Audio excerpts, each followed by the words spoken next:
2026-এর বিধানসভা নির্বাচনের আগে বাংলা থেকে তৃণমূলকে উৎখাত করার জন্য সিপিএমের সঙ্গে জোটের ইচ্ছে প্রকাশ করেছে বিজেপি। শোনা যাচ্ছে বিজেপির নতুন রাজ্য সভাপতি শ্রমিক ভট্টাচার্য অবশ্য এমনটাই নাকি চান। বিগত কয়েক বছরে বাংলার রাজনীতিতে একথা প্রায় শোনা গেছে যে বামেদের ভোট চলে গেছে বিজেপিতে। তবে এবার শ্রমিকবাবুর দাবি, আসন্ন বিধানসভা নির্বাচনে বাংলা থেকে তৃণমূলকে উৎখাত করতে হলে বিরোধীদের মধ্যে ভোট ভাগাভাগি বন্ধ করতে হবে। আসুন শুনে নি ঠিক কি বলেছেন শ্রমিকবাবু। আজকের দিনে যদি জ্যোতি বসুকেও শ্রদ্ধা জানাতে হয় তাহলেও তৃণমূল কংগ্রেসকে সরাতে হবে। ভোট ভাগ করে পিছনের দরজা দিয়ে তৃণমূলকে আনা যাবে না। মানুষ জানে তৃণমূলকে যদি কেউ হারাতে পারে বিজেপি হারাতে পারবে।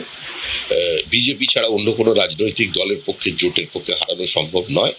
তাই ভোট ভাগ করবেন না। কিছুদিনের জন্য নিজেদের পতাকার রংটা ভুলে, পতাকাকে ভুলতে বলছি না, পতাকার রংটাকে ভুলে অন্তত তৃণমূলের হাত থেকে বাংলার মানুষকে পরিত্রাণ দিন।